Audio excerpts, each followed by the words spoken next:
esteja tudo bem com vocês. Eu me lembro de quando eu ainda estava na universidade e tive de fazer um trabalho sobre literatura russa. Entre vários livros que foram separados pelo professor, eu queria um chamado Guerra e Paz, mas infelizmente ele já tinha sido escolhido.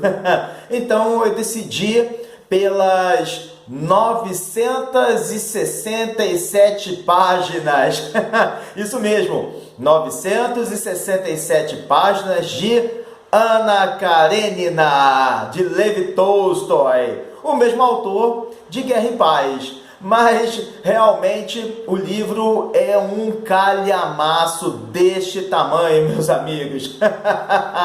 Mas antes da nossa conversa, vocês vão se inscrever, dar um like esperto aí pra gente, comentar e compartilhar com seus filhos, familiares e amigos. Vamos levar cultura, vamos levar luz, levar conhecimento. E não se esqueçam de que sexta-feira é dia de novo vídeo aqui no canal Sobrevivência em Livros.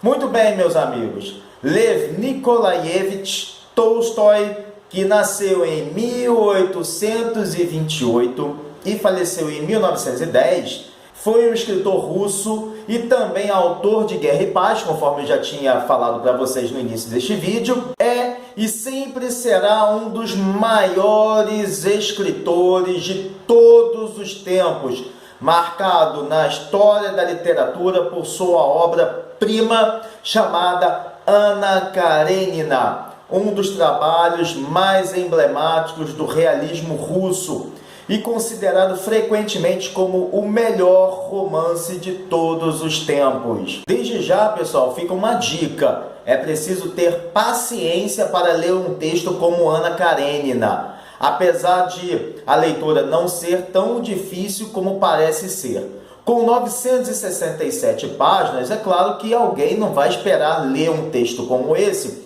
em uma semana ou um mês. A leitura realmente é longa, com um extenso enredo.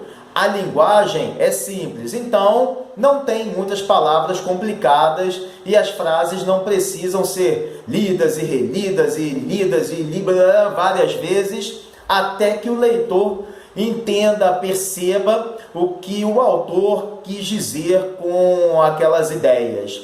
Embora seja um texto descritivo, estamos falando do realismo, esse romance de Tolstói é claro e direto, então o autor não vai se prolongar em páginas e páginas para falar da decoração de uma sala, por exemplo, ou uma outra coisa qualquer, como uma mesa, uma xícara. Ele não vai ser absolutamente descritivo dessa forma. Mas uma coisa que ajuda o leitor é o fato de o livro ser dividido em 8 partes. E cada uma dessas partes é possível encontrar a subdivisão em dezenas de capítulos mais curtos. E alguns capítulos têm apenas uma página, vejam bem. E o mais tenso não chega a 20. Mas o tapete mágico do enredo nos conduz a profundas reflexões sobre a passagem do homem na Terra, no planeta. Esse texto fala de tudo um pouco, tendo como cenário a belíssima Rússia czarista, a Rússia imperial, com suas cidades fantásticas como Moscou e São Petersburgo, e até mesmo o vasto e extenso território dos Urais, tanto quanto Dr. Zhivago, que nós estudamos, nós vimos, que nós conversamos aqui há algum tempo atrás. Tem no canal aqui um vídeo sobre Dr. Zhivago. Esse texto, meus amigos, foi escrito em 1877 e nos apresenta Anna Karenina, uma mulher que quebra convenções. Lembro-me que durante o trabalho na universidade, sempre associei essa figura literária a temas como o escândalo e adultério, muito parecido com Madame Bovary, de Gustave Flaubert. Só não sei com quem eu debati tais ideais, já não me lembro mais. Só sei que não foi com Tolstói, o que é uma pena. Mas vocês devem estar a se perguntar, e a história, Renato? Do que se trata exatamente? Ela é uma história bastante conhecida, muito famosa, de todo mundo, então não vai ter spoiler aqui. Mesmo daqueles que nunca leram o livro ou viram qualquer adaptação cinematográfica. É um texto absolutamente notório, famoso. Então, amigos, o enredo se passa em pleno século XIX, quando a aristocracia russa, vocês devem se lembrar, estava prestes a sofrer o golpe da Revolução. Claro, sem que ninguém pudesse supor que um episódio histórico desse poderia acontecer dali a algumas décadas e que mudou para sempre o destino do país, o destino da Rússia, que é sentida até hoje o impacto da Revolução Russa. É sentido até hoje o impacto da Revolução Russa de 1917. Anna Karenina é casada com um importante militar e vive pelos salões luxuosos e glamourosos numa Rússia depauperada, meus amigos. Um último país feudal europeu a cair. Ela tinha uma população formada por campesinos quase sempre analfabetos, imersos num estado de profunda e eterna miséria. É assim que a Rússia apresentava-se para o mundo, o último estado feudal a cair, com uma população absurdamente explorada e paupérrima.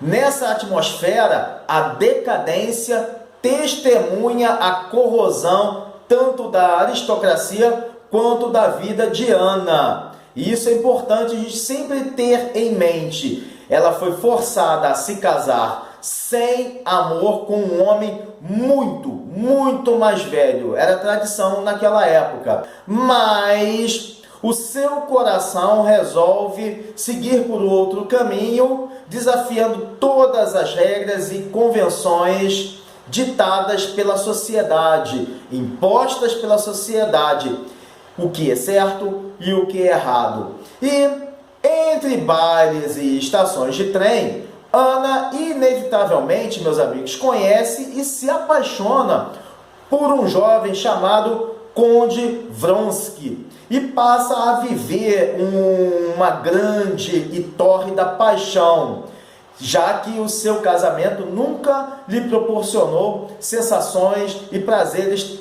tão substanciais quanto este romance de Ana. E aqui, meus amigos, começam as reflexões. O que a vida faz de nós, seres humanos?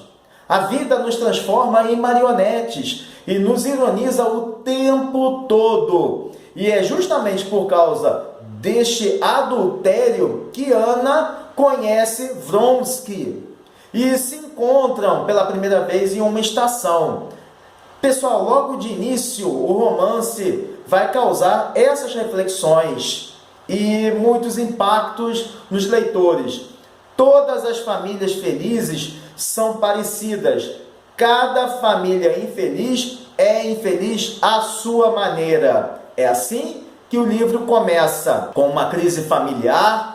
O irmão de Ana, o Steva Oblonsky, teve um caso com a preceptora francesa de seus filhos. E este caso é descoberto pela esposa, ou seja, a cunhada de Ana. E a esposa não fala com o marido havia algum tempo. Então é por isso, para ajudar todo mundo, que Ana viaja até São Petersburgo. E o que é mais engraçado, mais irônico, é que Ana já estava a pensar no Conde Vronsky e que ela tinha cruzado lá na estação de trem quando ela chegou na cidade. Então, durante o tempo todo que ela permaneceu na casa do irmão, ela não parava de pensar no Conde. E aqui entra, meus amigos, a genialidade de Tolstói ao tecer uma malha densa para formar o seu enredo.